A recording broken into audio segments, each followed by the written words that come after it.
A palavra que vem do céu, pastor Will. Glória a Deus. Aleluia. Aleluia. Glória a Deus. Mais uma vez, cumprimento os irmãos na paz do Senhor. Amém. Amém. Glória a Deus. Quantos querem para o céu que digam amém? Amém. Aleluia. Louvado seja Deus. Quero que você abra sua Bíblia comigo, por gentileza, no Evangelho segundo escreveu São Mateus, capítulo 24. Capítulo 24 do Evangelho de Mateus, capítulo 24, versículo 3. Deus tem colocado esse texto no meu coração e quero compartilhar com os irmãos nesta manhã. Creio e tenho certeza que Deus tem uma palavra para a sua vida nesta manhã mais uma vez. Aleluia. Glória a Deus. Quero louvar a Deus pela vida do pastor Antonino, também pela vida do pastor Joel. Deus abençoe a vida dos irmãos. Também pela vida do cantor Edilson Caldeiro, que também nos trouxe até aqui. Que Deus abençoe a vida poderosamente de cada um dos irmãos que vieram. Você veio, eu tenho certeza que Deus tem uma palavra para a sua vida. Amém? Amém. Mateus capítulo 24, versículo 3. Só quem encontrou, diga glória a Deus. Glória a Deus. Diz assim: e estando assentado no Monte das Oliveiras, chegaram-se a ele os seus discípulos em particular, dizendo: dize-nos, quando serão essas coisas, e que sinal haverá da tua vinda e do fim do mundo? Amém? Amém. Pode tomar seu assento, por gentileza, louvando a Deus, glorificando o nome do Senhor Jesus Cristo. Você tem liberdade para adorar e glorificar o nome do Senhor, porque o primeiro propósito que nós chegamos na casa de Deus é para bem dizer, louvar o seu nome. E creio que Deus, nesta manhã, Deus tem algo especial às nossas vidas, através desta palavra. Glória a Deus.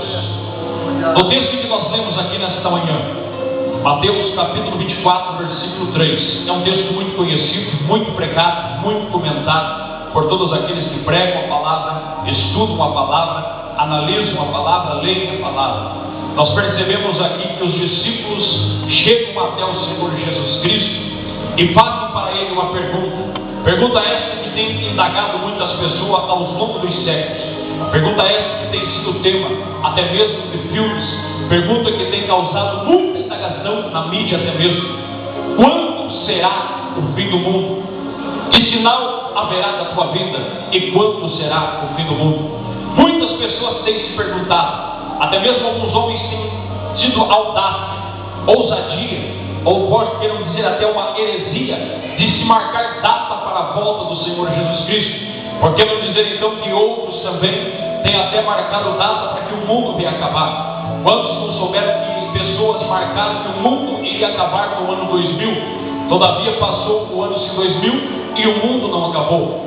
Outros, porém, disseram até filmes dizendo que o mundo iria acabar no ano de 2012. O ano de 2012 todavia chegou, estamos passando por ele e o mundo não acabou. Biblicamente, nesta manhã, eu quero responder para você, sem heresia, sem trazer nada fora que está dentro da palavra de Deus, trazendo para você e lhe provando dentro desta palavra quando será o fim do mundo. Talvez você se pergunte, mas quando será o fim do mundo?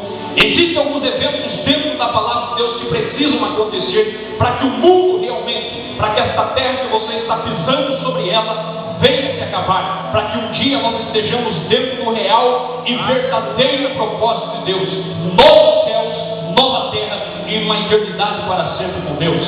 A Bíblia Sagrada nos faz dizer, por 1845 vezes dizendo que Jesus vai voltar. 370 vezes no Novo Testamento nós encontramos referências dizendo acerca da volta de Cristo. Somente 70 vezes nas cartas de Paulo, nas 3 epístolas dele, ele registrou sobre a volta do Senhor Jesus Cristo. Os profetas maiores como Isaías, Jeremias, Ezequiel e Daniel falaram que Jesus vem.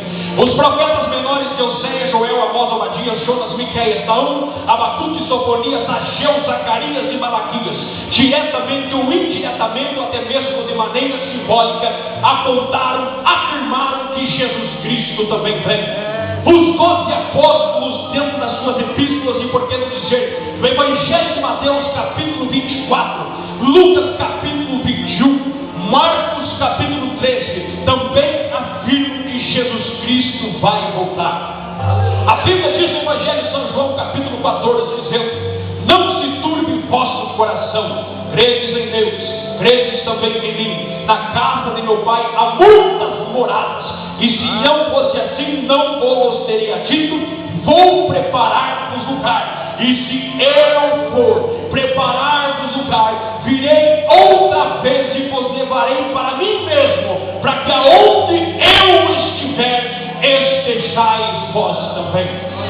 A Bíblia diz em Atos dos Apóstolos, capítulo 1 e versículo 11, quando Jesus Cristo estava sendo assunto, quando Jesus Cristo estava sendo elevado aos céus, a Bíblia diz que dois varões, dois anjos, levando Jesus, ocultando ele numa nuvem, disseram: varões galileus, por que estáis olhando para o céu? Este Jesus que dentre vós está subindo, na mesma maneira irá descer. E a Bíblia diz que na carta aos Hebreus, capítulo 2, versículo 2, que os anjos não mentem, a palavra dos anjos é firme. Se os anjos afirmaram que Jesus vai voltar, fica tranquilo, porque Jesus vai voltar. A Bíblia também diz na carta aos Hebreus que Jesus vai voltar. Na primeira e segunda epístola do apóstolo Pedro também afirma sobre o arrebatamento. Nas cartas, nas 13 epístolas de Paulo, algumas delas também nós encontramos aqui acerca da volta de Cristo por mais de 70 vezes. A Bíblia Sagrada fala no último livro da Bíblia Sagrada, dizendo várias vezes que Jesus vai voltar. Quando escreve para as 7 igrejas da Ásia Menor, a igreja de Éfeso, Esmirna, Pérgamo, Tiatira, Sardes, Filadélfia e Laodiceia, ele afirma: eis que cedo venho. A última oração do apóstolo João na Bíblia Sagrada é esta: amém. Ora vem, Senhor Jesus. Quando entende que Jesus Cristo vai voltar, glorifique a Deus. A Bíblia nos prova que Jesus Cristo vai voltar. Mas para que Jesus venha voltar com arrebatamento, a Bíblia diz que antes disso teria que acontecer alguns sinais. Dentre eles, a Bíblia diz muitos sinais: sinais na terra, sinais no céu, sinais dentro da igreja e sinais também fora da igreja. Dentre muitos sinais, quero aqui enumerar para você apenas alguns desses sinais que provam, que mostram, que evidenciam que Jesus Cristo vai voltar. A Bíblia fala dos sinais sociais. Hoje nós temos no mundo aproximadamente mais de 40 guerras. Guerras no Sudão, guerra no Iraque, guerra na Palestina, sem contar com guerras do narcotráfico que nós vemos todos os dias. Pessoas morrendo, jovens morrendo, pessoas perdendo a vida por causa do vício das drogas. Mais do que isso ainda, nós vemos também a fome. A cada 5 minutos, desde que comecei a pregar aqui, segundo estatística, mais de 200 pessoas morrem de fome no mundo. Hoje nós temos a proliferação das doenças como gripe aviária, mal da vaca louca, peste bubônica, rotavírus, H1N1 e assim por diante. Todas essas doenças, todas essas pestes também estão mostrando, também estão evidenciando, fazendo eu e você entender que em breve Jesus Cristo vem. Mas a Bíblia também nos faz entender acerca dos sinais sociais. Nós temos também os sinais da natureza, porque no falar dos grandes terremotos que abalam o nosso planeta, quase que todos os anos, quase que todos os meses você escuta no noticiário, na televisão, que um terremoto destruiu tal país,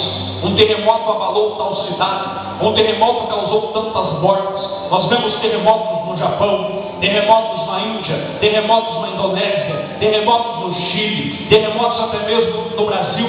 Aqui mesmo, alguns anos atrás, tremeu uma cidade de Terecomborba com um pequeno terremoto que deu. A Bíblia também fala do aquecimento global, que a Terra hoje está sendo aquecida, o clima está mudando. O que era inverno não é mais inverno, o que era verão não é mais verão, é chuva para todo lado.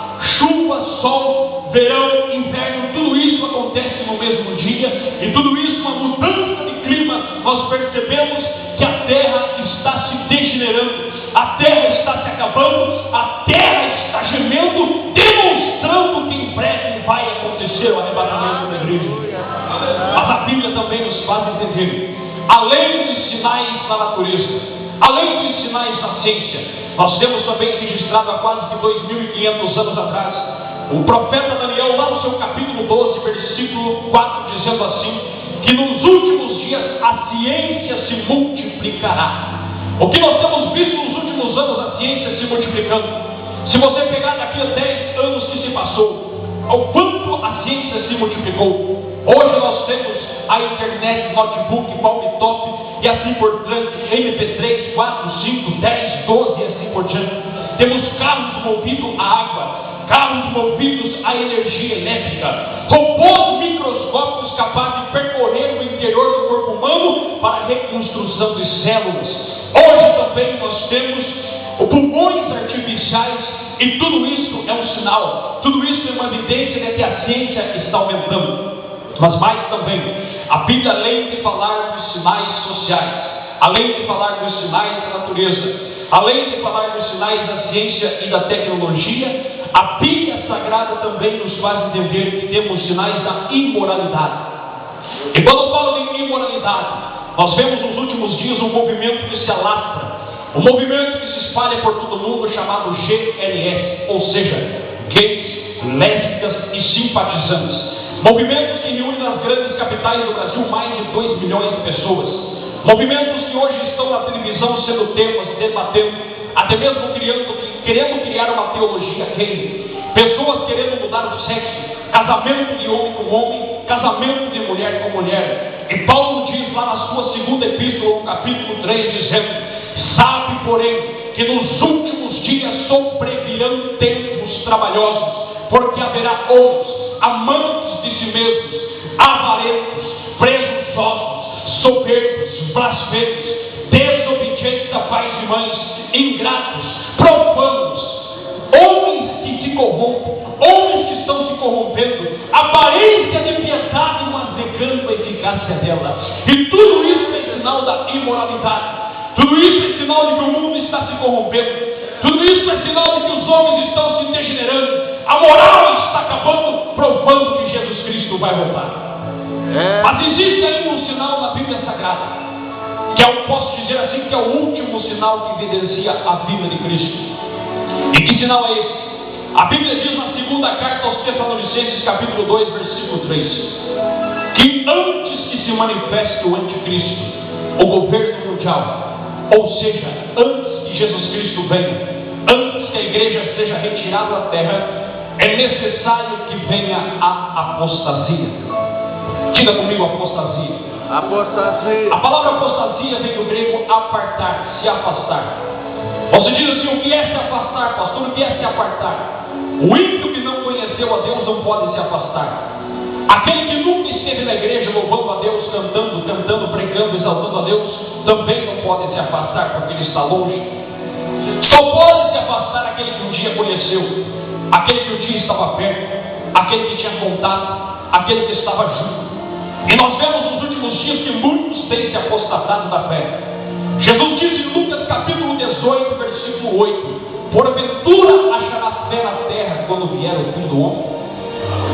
A Bíblia diz na segunda carta do apóstolo Pedro, capítulo 3: amado, escrevo-vos agora esta segunda carta, dizendo que nos últimos dias virão alguns escarnecedores, dizendo: aonde está a promessa da sua vinda? Porque desde que os nossos pais dormiram, todas as coisas permanecem como desde o princípio da criação. E Pedro continua dizendo: eles voluntariamente ignoram isso. Eles ignoram que a terra e os céus que agora existem foram criados pela palavra de Deus. Eles ignoram também que um dia para o Senhor é como 1000 anos e 1000 anos como um dia. Ou seja, se Deus falou, se Jesus Cristo afirmou que Ele vai voltar, Ele vai voltar. Mas o que tem de gente dizendo e não acreditando que Jesus Cristo vai voltar? O que tem de gente dizendo assim: Jesus Cristo não vai voltar mais, porque faz muito tempo que eu ouço que Jesus Cristo vai voltar e nunca voltou. E pessoas estão se escandalizando, a Bíblia Sagrada diz, um escandalizando-se contra o outro. A Bíblia diz que Jesus nos faz entender que uns aborreceriam uns aos outros. O que é isso? É a igreja lutando contra a própria igreja, é irmão lutando contra a própria irmão, é ministério lutando contra ministério, é pastor lutando contra pastor. E o que nós temos visto hoje em dia é isso. Muitos homens, ao invés de buscarem as almas que estão lá fora, ficam numa quebra de braço tentando para ver quem é melhor. É por isso que Jesus Cristo diz que a seara é grande e poucos são os ceifeiros. Mas Deus colocou uma mensagem no meu coração alguns dias atrás, num tema: poucos ceifeiros e muitos espantalhos. Por quê? Porque o que tem espantalho na seara de Deus espantando, já não estão mais atraindo para a seara, já não estão mais atraindo para a lavoura de Deus pelos frutos, mas estão espantando o mundo. O que tem de gente aí fora que já não quer mais servir a Deus, já não quer pisar na igreja, porque olha dentro da igreja e vê que dentro da igreja existem os mesmos problemas que existem lá fora. Quando dentro da igreja deveria haver comunhão, quando dentro da igreja deve haver união entre os irmãos. Mas nós vemos que muitos estão se apartando, e graças a Deus que não é todos. Muitos deixaram de orar. Nós chegamos em igrejas que hoje em dia as pessoas já não querem mais dobrar o joelho para oração. Se o pastor convoca um culto na segunda-feira e diz assim: amanhã nós teremos aqui culto de oração, tenha certeza que poucos serão aqueles que vêm. Mas se por ele falar amanhã nós teremos churrasco, tenho certeza que muitos vêm. Hoje muitos já não buscam mais batismo do Espírito Santo, muitos já não querem mais vigília, muitos já não buscam mais os dons espirituais, as pessoas já não priorizam Deus, as pessoas não priorizam oração, e nós só priorizamos aquilo que é importante. Se você prioriza Deus, é porque Deus é importante para você. Porém, se você não prioriza Deus, significa que Ele também não é importante na sua vida. O que é que você tem priorizado? Cuidado, não vamos se afastar de Deus, vamos sim chegar mais a Deus, porque é momento, é hora de nós despertarmos do sono, porque a nossa salvação está mais perto de nós de quando aceitamos a fé. Este é um sinal da volta de Cristo, apostasia. E como que será esse evento? A Bíblia Sagrada diz na carta de Paulo aos Tessalonicenses, capítulo 4, versículo 16: porque o mesmo Senhor descerá do céu com alarido, e com voz de arcanjo, e com a trombeta de Deus, e os que morreram em Cristo ressuscitarão primeiro. Ou seja, primeiro os mortos que morreram em Cristo, aquele que era fiel, aquele que louvava a Deus, aquele que estava na igreja, aquele que estava na escola dominical, aquele que sofria perseguição, aquele que estava muitas vezes carregando cruz, mas calado sem murmurar. Este que morreu no Senhor ressuscitará primeiro. Depois disso a Bíblia diz: nós que ficarmos vivos seremos arrebatados juntamente com eles nas nuvens, a encontrar com o Senhor dos ares, e assim estaremos para sempre com o Senhor. Jesus amado. Este dia é um dia que muitos já não esperam mais. Este dia é um dia que muitos já não dão mais atenção. Este dia, chamado dia do arrebatamento, será um dia da surpresa, mas também será um dia das lágrimas, porque o que tem de gente, e permita-me aqui falar, eu tenho que falar, porque a palavra primeiro fala comigo e depois fala com você. O que tem de crente, o que tem de obreiro, o que tem de pastor, o que tem de servo, e posso dizer pseudo-servo de Deus, que vão ficar nesta terra. Por quê? Porque estão levando uma vida relativa, já não estão mais amando a obra de Deus, nem amando a Deus, mas são amantes de si mesmos. Ontem mesmo nós comentávamos com o cantor Edilson Caldeira quando estávamos vindo para cá. Hoje em dia tem pessoas que já não pensam mais no bem-estar do próximo, está pensando apenas em si, está pensando apenas no seu rebanho, ou seja, apenas naquilo que lhe vem a trazer benefício. Mas nós percebemos, meus irmãos, e nós precisamos atentar que tudo isso está registrado na palavra. E eu não quero que eu e você sejamos pegos de surpresa, porque naquele dia a Bíblia diz que será como num abrir e fechar de olhos. A Bíblia diz em 1 Coríntios capítulo 15, versículo 51, a Bíblia diz que nós seremos arrebatados, e isso que é corruptível se transformará em incorruptibilidade. Este corpo físico que é mortal se revestirá de imortalidade, e já a morte não terá mais poder sobre a nossa vida. E a partir desse momento, nós estaremos para sempre no céu de glória com Deus. Mas e quem ficar na terra? Quem ficar na terra será só lágrimas. Quem ficar na terra, para aquele que servia a Deus, que conhecia essa palavra, será uma tristeza para a vida dele. Porque eu tenho certeza que naquele momento, se o arrebatamento fosse hoje pela manhã, você como mãe, você como pai, talvez você convidou teu filho, convidou teu parente, teu amigo, alguém para vir para a igreja, e você insiste com ele para vir para a igreja e ele não vem, e ele não quer aceitar o mesmo Jesus que você aceitou. Mas se Jesus voltasse hoje, ele ia começar a ligar para o pastor, ele ia vir na frente da igreja, Ele ia começar a procurar você pela cidade inteira. Ele ia procurar: cadê meu pai? Cadê minha mãe? Aonde eles foram parar?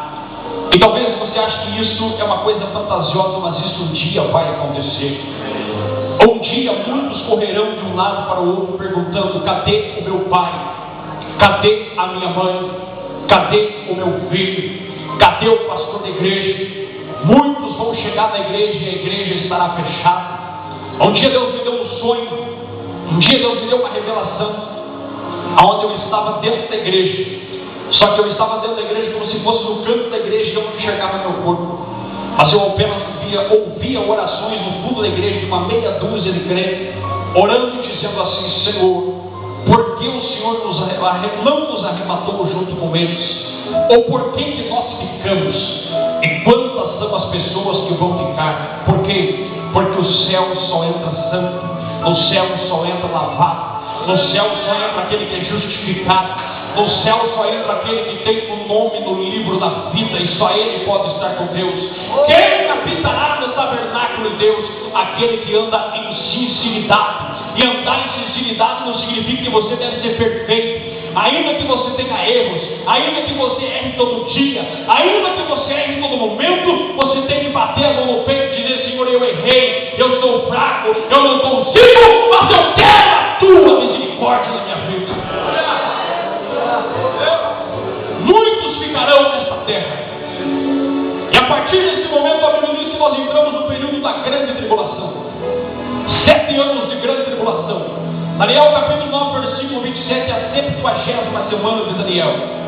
42 meses, 1360 dias divididos. Ou seja, a Bíblia diz que 3 anos e meio de falsa paz, mais 3 anos e meio de pura tribulação, de grande tribulação. A partir do momento em que Jesus leva a sua igreja para os ímpios que não aceitaram a Cristo, será das épocas melhores, ou seja, será um tempo de prosperidade. Porque muitos dirão: agora não tem mais esse negócio de religião, agora não tem mais esse negócio de crente, agora o mundo está uma beleza, agora o mundo é próspero, não há mais fome, nós temos um governo mundial, nós temos um homem que resolveu a situação do mundo. Agora nós estamos bem. Finalmente chegou um político, um homem que veio resolver a situação do mundo. Muitos pensarão desta maneira, e muitos vão caminhando felizes nessa falsa paz, até 3 anos e meio. Mas a Bíblia Sagrada nos faz entender que o anticristo, o homem do pecado, o governo mundial, vai fazer uma aliança com vários países, com muitos países da terra, com muitos continentes. E nessa aliança, ao metade de 7 anos, 3 anos e meio, a Bíblia diz que será quebrada a aliança. Ou seja, Israel fará uma aliança com o anticristo.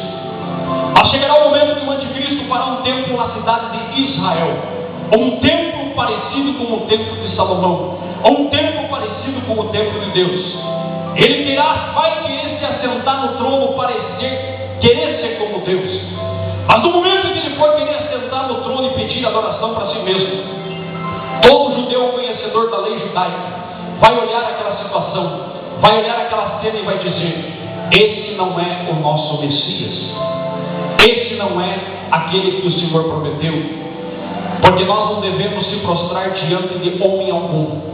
Nós nunca fomos ensinados a se dobrar diante de homens.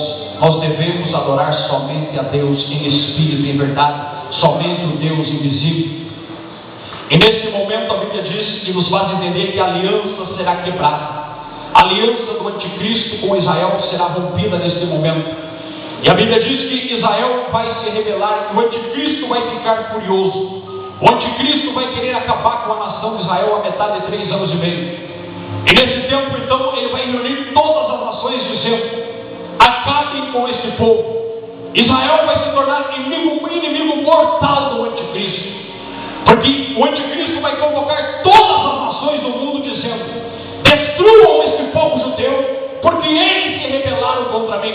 Porque todas as demais nações estarão dominadas pelo governo mundial anticristo, porém a nação de Israel não vai querer se governar. E o que vai acontecer? Vai acontecer que nesse período dos 3 anos e meio que vão terminar, a Bíblia diz que abrirá-se 7 selos. 7 trombetas. Ou seja, a ira de Deus vai se derramar sobre a terra. A Bíblia chama esse dia de angústia de Jacó. A Bíblia fala que nunca houve tal aflição, nem nos dias passados, nem tampouco haverá como haverá nesses dias. Por quê? Porque a Bíblia chama de tribulação. E a palavra tribulação vem da palavra latina que quer dizer rastelo. Ou seja, é como se Deus fosse passar um rastelo nessa terra. Para que passar rastelo? Para tirar o que não presta, para tirar o que não agrada a Ele, para purificar esta terra, tirar tudo aquilo que não lhe agrada e transformar esta terra. Preste atenção, por quê? Porque a Bíblia diz que no momento que Deus começar a derramar a ira dele sobre esta terra, a Bíblia diz que as montanhas, os outeiros serão abatidos e os vales serão exaltados. E o que significa isso? É que lugares que eram vales serão exaltados e as montanhas se tornarão vales por causa dos grandes terremotos que vai acontecer. Imagine você um terremoto tão grande a ponto de fazer uma montanha se tornar vale e a ponto de um vale se tornar montanha. Isso porque a geografia da terra vai mudar. E por que vai mudar, pastor? Porque Deus está mudando a terra, transformando a terra para iniciar o seu governo de 1000 anos, um milênio na face desta terra. Enquanto Deus prepara a terra, jogando muitas vezes pragas aqui nesse lugar, o mundo está em angústia. Os cristãos, juntamente com aqueles que são judeus, cristãos que ficaram aqui, cristãos que agora têm que se converter pela dor. Por quê? Porque agora, a partir do momento que esses cristãos, a partir do momento que eles aceitaram a Cristo, eles não podem se identificar como cristãos, porque a Bíblia nos faz entender que existe um sinal chamado sinal da besta, e esse sinal da besta será colocado somente naqueles que têm aliança com o governo ou com o anticristo. Então, essa aliança, alguns estudiosos dizem, mas não é nada comprovado biblicamente, que esse número 666, a marca da besta, seria uma espécie de dinheiro eletrônico, ou seja, uma espécie de dados que você ia ter no seu dedo ou na sua testa, ou todos os registros teus estariam ali. Por exemplo, se você é motorista, não precisava você andar com carteira de motorista, porque os seus dados estariam nesse chip. Se você ia ao banco tirar dinheiro, não precisava você andar com cartão de crédito, porque os seus dados estariam no chip. Aonde você ia com esse chip. Se você fosse fazer uma compra no mercado, você teria que passar o chip. Mas e se não tem chip? E se eu não tenho aliança com o governo? Então você vai morrer de fome. Ou você escolhe, ou você serve ao anticristo, ou você serve a Deus e morre de fome. Por isso é melhor aceitar Jesus hoje do que deixar para depois. Por isso que existe aquela palavra assim: é melhor vir pelo amor dentro da graça do que vir pela dor depois disso. Só que a Bíblia nos faz entender ainda muito mais. Depois disso, o tempo de perseguição muito grande, eu poderia falar aqui para você, mas o tempo não dá. O tempo de perseguição que estará nesses 3 anos e meio finais vai se levantar de uma maneira tremenda, a ponto que o anticristo vai chamar todas as nações até um lugar chamado Meguido, Vale de Josafá, um lugar chamado Armagedon, em Israel. E naquele lugar ele vai convocar uma batalha dizendo: destruam a nação de Israel, destruam Jerusalém, acabem com este povo, porque esse povo chamado povo judeu tem sido a causa das brigas ao decorrer dos séculos. Muitos são até os dias de hoje que dizem: esse povo judeu só dá problema, esse povo judeu só briga, esse povo judeu só faz guerra. Quantos que eu já ouvi falando nos dias de hoje que deveriam acabar com esse povo? Não deveriam acabar não, porque os judeus são povo escolhidos de Deus, e quem deve tratar com eles é o próprio Deus. Só que preste atenção, a Bíblia diz que eles estarão todos ali, preparados para a batalha. Nós não sabemos como será desta maneira, mas haverá alguém, Zacarias capítulo 14, Zacarias capítulo 13 também nos faz entender que nesta batalha, no momento que Israel estiver cercado por todos os lados, no momento que Israel estiver cercado para ser destruída aquela cidade, alguém vai clamar chamando a oração, o pranto do unigênito, dizendo: Senhor, o porquê de tantos problemas nossa nação.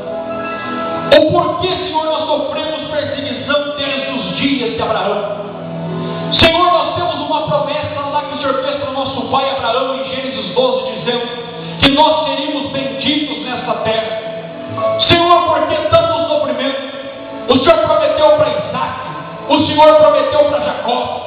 Nós temos a bênção do nosso pai Jacó sobre a nossa vida. O porquê tanta luta? Por que tanta perseguição? Eles vão falar o porquê do holocausto com Hitler. O porquê que tantos dos nossos irmãos morreram no holocausto. Por que nossos irmãos foram para o cativeiro?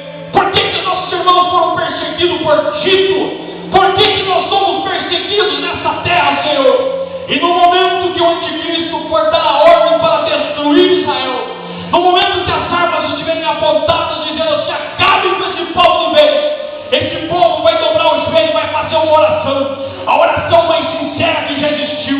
E nessa oração Deus vai ouvir. E no momento que estiver preparado para acabar com tudo, eles olharão para o céu e verão no céu um homem montado em um cavalo branco, que estará escrito na sua coxa direita: Rei dos reis e Senhor dos senhores. E juntamente com a sua igreja, ele descerá no monte das oliveiras, e o monte se partirá, se federá em dois, e Jesus Cristo voltará junto com a igreja para reinar nesta terra.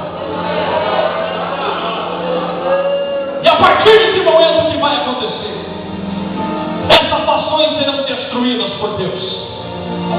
Haverá tanto sangue, haverá tantos corpos, que os abutres vão se assentar para comer os corpos.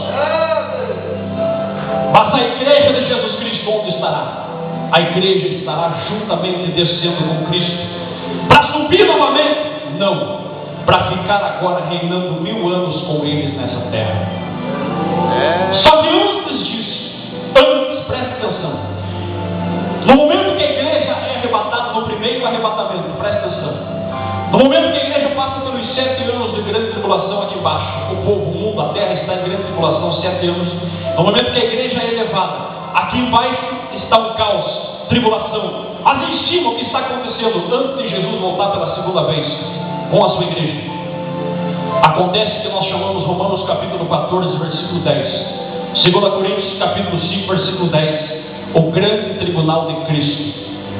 Ou seja, no momento que a igreja é arrebatada, a igreja estará diante do tribunal de Cristo. Não para ser julgada para ir para o inferno de maneira nenhuma, porque já está salvo, mas para ser julgada pelas suas obras. Obras que fez mediante o corpo aqui pela igreja na terra. E quando a Bíblia nos faz entender que no grande tribunal de Cristo, nós passaremos por esse grande tribunal e todos nós teremos que comparecer. Seja você branco, negro, pobre, rico, não importa. Você terá que olhar dentro daqueles olhos como chama de fogo e terá que dar conta. Como diz o Salmo 116, verso 12: que darei eu ao Senhor pelos benefícios que me tem feito? Deus até me deu um texto, uma palavra para trazer aqui para os irmãos baseado nesse versículo. Davi está dizendo: que darei eu ao Senhor pelos benefícios que me tem feito? Eu tenho certeza que Deus te deu muitas coisas, só que você tem que se preocupar mais com aquilo que Deus te deu, com aquilo que você perdeu. Porque aquilo que você perdeu não tem problema, mas agora aquilo que Deus te deu, preste atenção, você tem que se preocupar, porque você vai ter que dar conta para Deus. Porque Ele te deu, não deu para bonito, não deu para enfeite. Deus não te deu um dom para você se exaltar. Deus não te deu um dom para você se aparecer. Deus não te deu um dom apenas para você ganhar dinheiro nessa terra. Deus te deu um dom para você usar para a obra e o nome dele ser glorificado. Só que tudo aquilo que Deus te deu, saúde, casa, alimento, tudo é para a honra e glória do nome dele. Porque tudo que você tem, na verdade, não é teu, é dele. Porque nu você veio a esta terra e nu você vai voltar. Mas tudo pertence a ele. Deus é dono de tudo. Só que quando nós estivermos diante do tribunal de Cristo, a Bíblia diz que nós seremos julgados por 6 padrões. Quais são? Ouro, prata, pedras preciosas, madeira, pelo e palha. O que significa isso? Que as obras que você fez aqui nessa terra, ou elas podem ser de ouro, ou elas podem ser de madeira, ou elas podem ser de palha, ou de pedras preciosas, ou de feno, ou de prata. O que é a obra de ouro? a honra e glória do nome de Deus. Se eu prego pela glória de Deus.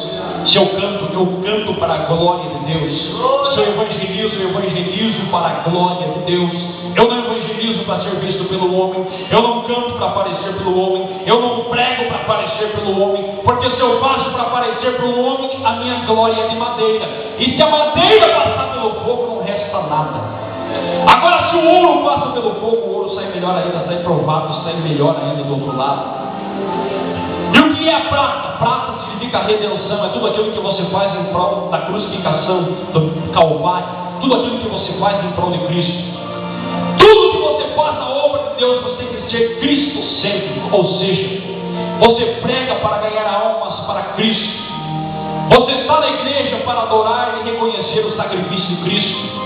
Você está hoje aqui, mas não está por benefício próprio, dizendo: Senhor, me dá, Senhor, me abençoa, Senhor, eu quero. Não, você está dizendo assim: Senhor, é por misericórdia de Tu, Jesus Cristo, é pelo Senhor Jesus Cristo, porque foi através do sangue de Cristo que Deus me deu o benefício de estar aqui nesta manhã. Mas mais ainda, e se as suas obras não passam, não são de prata, são do quê? São de feno. E o que é feno? Feno é algo muito leve que não tem peso. Ou seja, aquilo que tem peso aqui embaixo é como uma gangorra. Se ele tem peso aqui, ele sobe para Deus leve. Porém, se ele é leve aqui, ele não sobe. Quantos estão entendendo? Digo amém. Amém. E o que é a palha? A palha já diz tudo. Já viu falar no fogo de palha? É o tipo do crente que hoje é uma bênção. Hoje ele quer fazer a obra. Hoje ele quer fazer tudo. Mas amanhã ele murmura e não quer mais nada. É o tipo de pessoa que diz: eu vou fazer esta obra aqui. Mas ele começa e abandona. A obra dele de palha. A obra dele será queimada, não vai restar nada. Por isso, tudo aquilo que você faz na casa de Deus, você vai receber sua recompensa. Mas o mais interessante é que toda a recompensa não é pelo tamanho da obra que você faz. Não é porque eu sou pastor, porque eu sou pregador, que eu vou receber mais do que o outro irmão. De maneira nenhuma. A recompensa é pela fidelidade. Presta atenção. Fidelidade. Se existe uma irmã que está limpando o banheiro, varrendo a igreja, mas com fidelidade, a obra dela, o galardão dela será de ouro e será grande. Porém, se existe pastor presidente sentado no trono, administrando a igreja, mas não administra com fidelidade, nem galardão vai ter. Por isso, aqueles que são menores serão os maiores.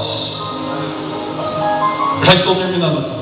A Bíblia diz: depois de passar pelo tribunal de Cristo, Apocalipse capítulo 19, nós entraremos nas bodas do Cordeiro e assentaremos na mesa com Abraão, com Isaac e Jacó, e estaremos ali para sempre glorificando e exaltando o nome com Deus. Depois disso, nós voltaremos com Cristo mais uma vez, lá no Monte das Oliveiras, e reinaremos com Cristo 1000 anos nessa terra, mediante aquilo que você recebeu.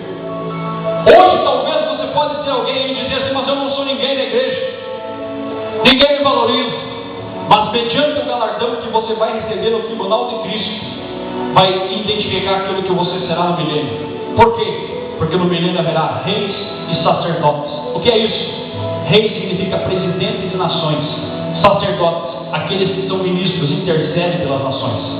Ou seja, vai chegar um dia que você vai interceder. Vai ter alguém que vai estar morando nesta terra no milênio e vai ter que dizer assim: Senhor José, conversa lá com Deus para mim, para Deus abençoar esse lugar mais ainda. Vai ter que passar por você, e isso não é heresia, porque nós seremos reis e sacerdotes. Eu poderia trazer aqui para você muito mais sobre isso, sobre o milênio. Eu quero dizer para você que o milênio será uma época de justiça, de paz e de muita prosperidade. A Bíblia diz que homens viverão e morrerão com 100 anos para frente. Ainda quando morre com 100 anos, a Bíblia diz que morrerá jovem. Mas acabando o milênio, finalizando o milênio, a Bíblia diz que quando o milênio chegar, Satanás será amarrado por 1000 anos.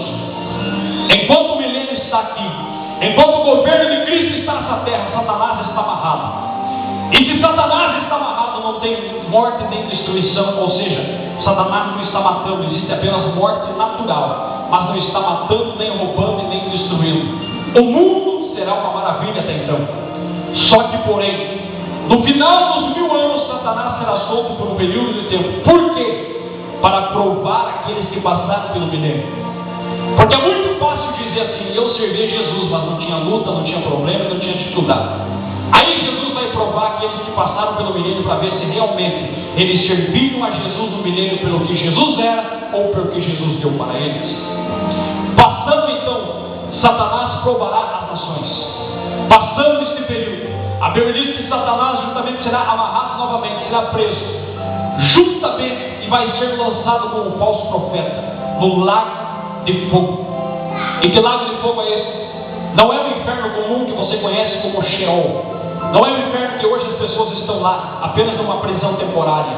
É o inferno chamado Geena, é a prisão eterna, o lugar destinado para Satanás e seus anjos. Porque o inferno não foi feito para o homem, o inferno foi feito para o diabo. Mas só vai para lá aquele que não obedece a Deus.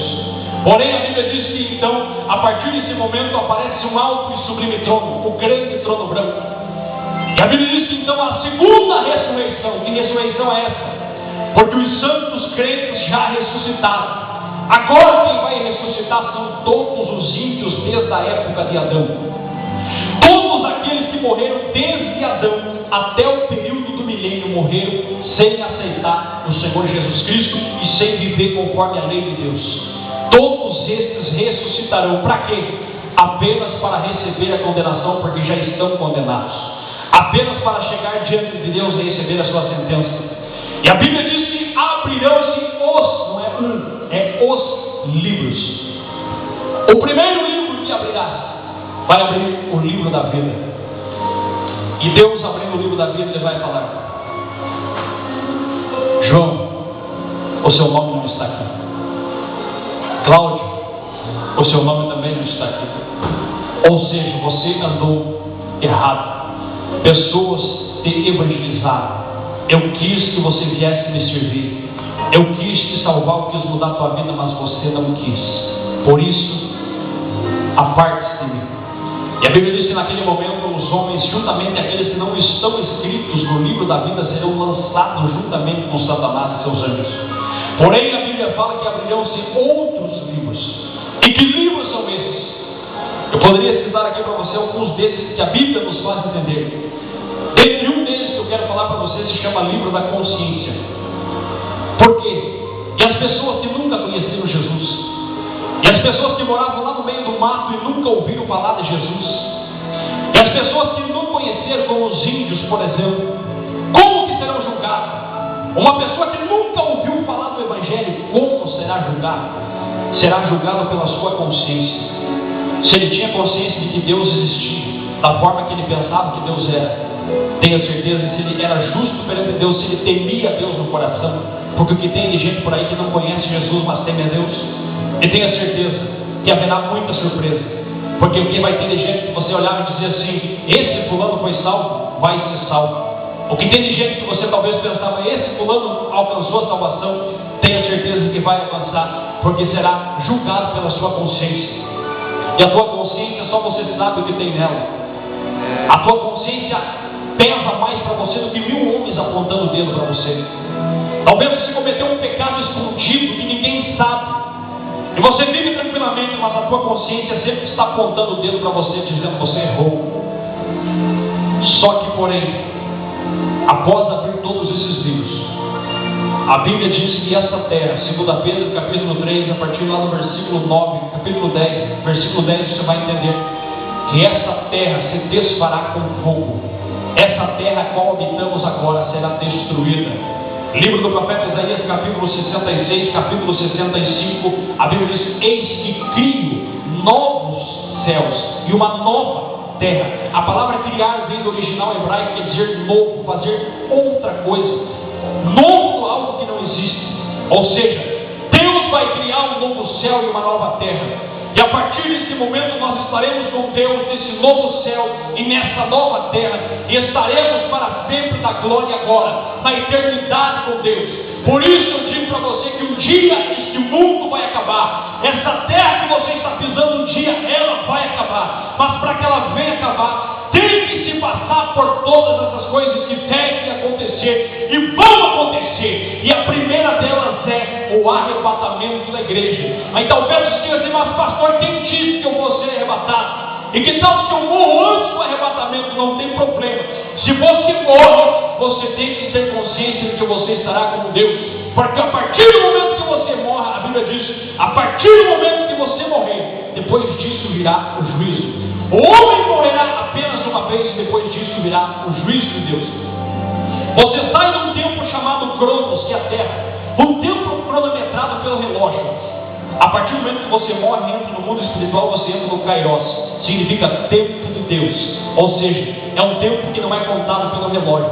Um dia é como 1000 anos, e 1000 anos é como um dia. Por isso não tente achar que lá na eternidade os dias são como aqui.